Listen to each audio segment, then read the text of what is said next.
front of Ananda Temple here in Bagan, Myanmar, and it's just stunning. I'm gonna go out for the day and journey around the area on my motorbike and see where the day takes me.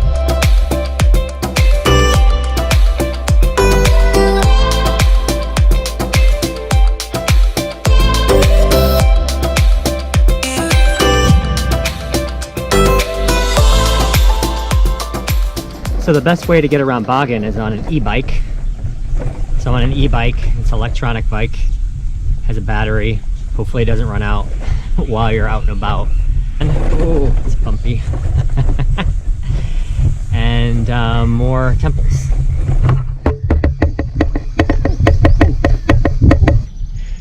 So I was getting ready to go into this temple, but it's really dark in there. And I don't have a flashlight. And yeah, it's a long way in, so I'm not gonna go inside because I'm not really sure what's in there. And I think this is the only way. Pretty incredible. There are these stupas, these Buddhist temples all over here, as far as you can see. And there were over 4,000 of them created between the 9th and 12th century, and only about 2,400 remain. There's been many earthquakes and looting and obviously the weather over time. But it's amazing. A lot of these have been restored, but you can see the beauty of them. Sometimes you just need to go off-road to see what you want. Ooh. Yeah, this is off-road. Ooh, yeah, this is really off-road. Ooh, ow, ooh, ooh, ooh, ow.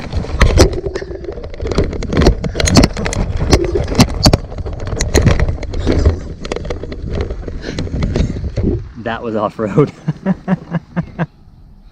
It's so cool to come into these Buddhist temples. You walk in these small doors, and then all of a sudden there's this huge Buddha in the back of every one.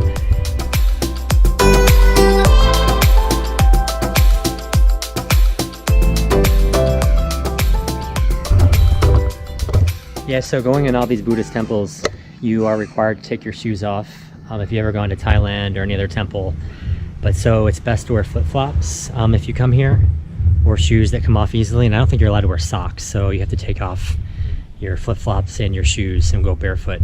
So just be aware when you come visit how this is something you have to do. And ladies, you have to cover your shoulders, and you have to usually wear long pants. I'm wearing shorts today that go to my knees, but they want your shorts to go to your knees, not really short shorts. So make sure you wear appropriate clothing. So I'm riding back through the back streets of Bagan.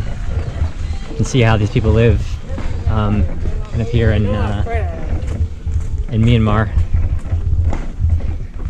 But this is a local neighborhood around the temples. See, there's people's houses. I'm just walking through these temples here in Bagan, Myanmar. And you walk through them with a little light, and then you come to these areas, these big Buddhas, like just sitting there in peace. It's so quiet here. No one else is here. It's pretty amazing.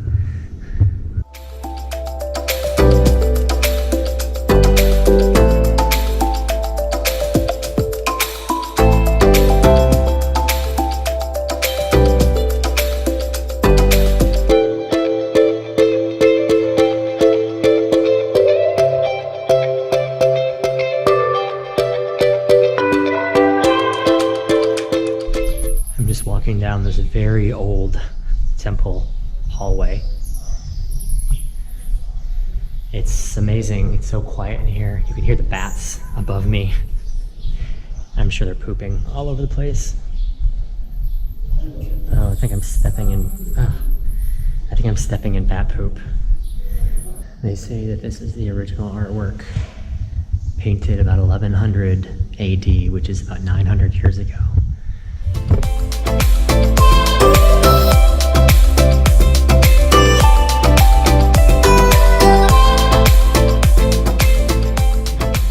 I don't know if you can see behind me, but these women are shepherding the animals across the pasture here.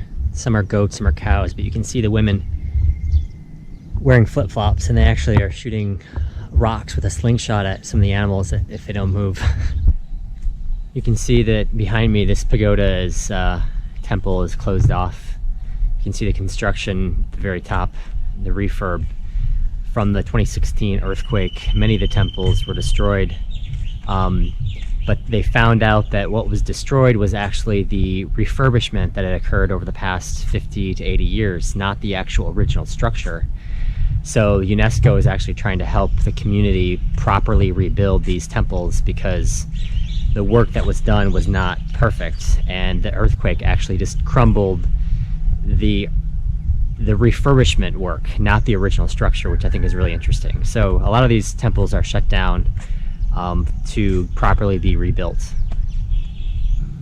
So I'm here in this Buddhist temple called Manuha Temple, and it's said to be the largest Buddha that's laying in the laying down position before he passes away with a smile on his face. So I thought it was really interesting. This Buddha is pretty enormous.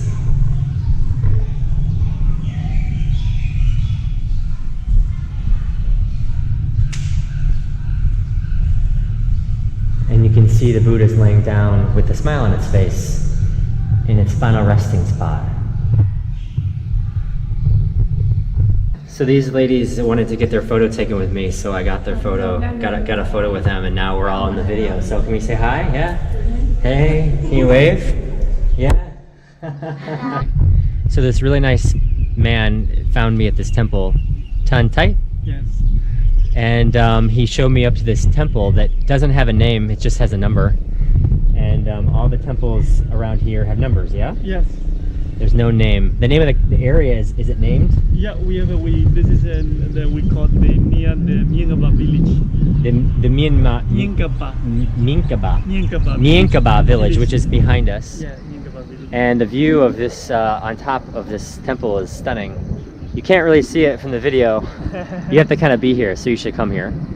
But way off in the distance, you can see all the small temples and the stupas above the tree line, which is pretty impressive. But I was walking through the temple area, these temples with no numbers or with no names, and found this like really cool like secret walkway that no one knows about. That's the cool thing about traveling and seeing many different things. You get to find really cool stuff like this. So you gotta come to Bagan. Yeah? So I gotta go back down this small little like staircase that I just found to get up here. I think I'm gonna have to go down backwards because I don't know. I don't think I can fit. Mm-hmm. I don't think my body can fit that way. Ooh. Okay.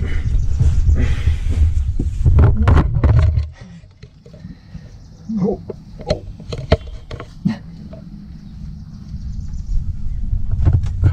Oh, this is really tight. Ooh.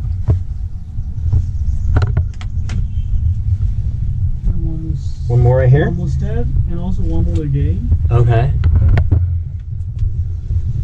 And also another one. And after a little bit. Oh, I see. Yeah. It turns. Yeah. Yes, fine. Oh, there we go.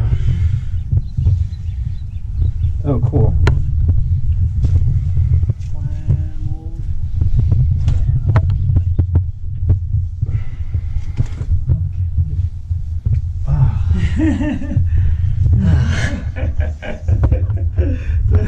Thank you.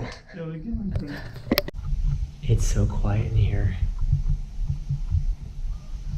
I'm exploring these temples.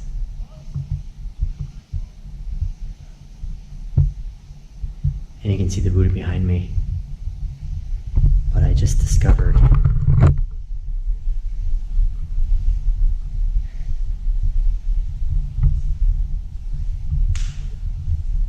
this little walkway that goes up to the top. Let's go up.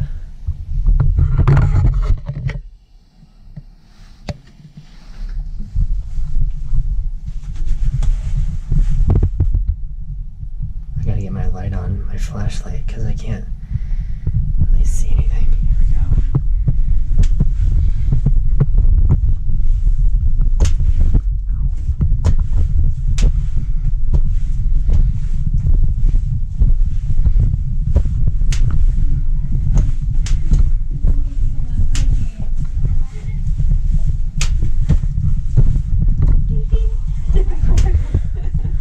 Hey.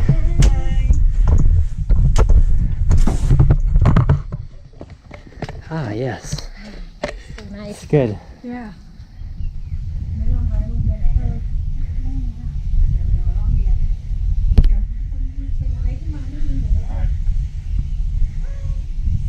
You can see, I hope you can see it on the video, but just all the temples everywhere. It's so fascinating and amazing and breathtaking, and there's just no one here. It's just me and the temple. And all these temples, there's just no one here. I'm in the middle of nowhere. Hopefully you can see behind me, but the field is just temples, temples, temples everywhere.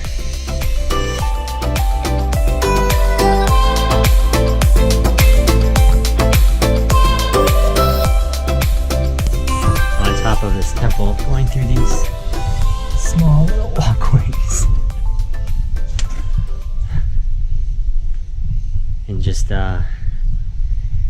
exploring this amazing place. Now we go down.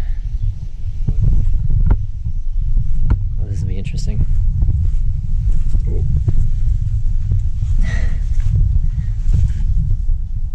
Yeah, it might be easier to go backwards.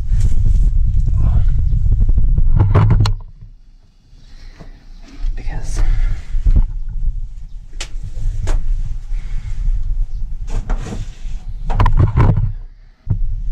seriously, like,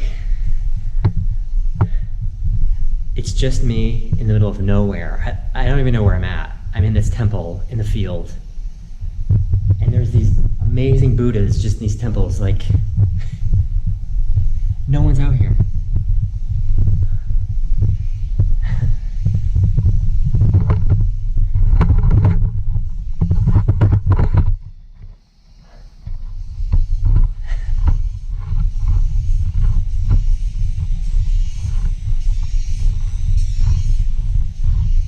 Incredible.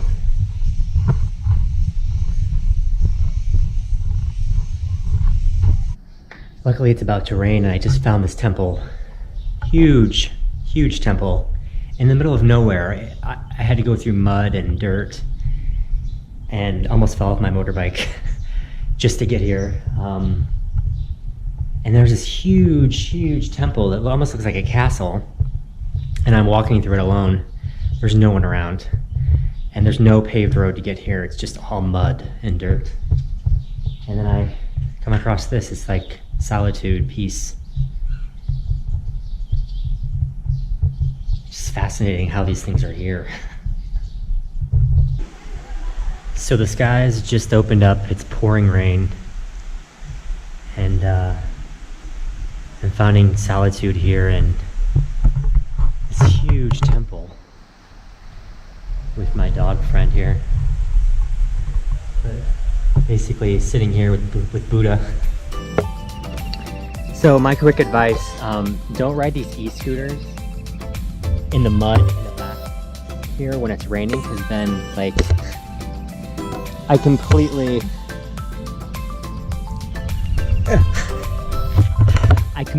bit it. The back tire was spinning backwards and I just in the mud and it just laid down and it's like all over. Yeah. Lovely. Yeah, don't go on an e-bike in the mud. That's my advice.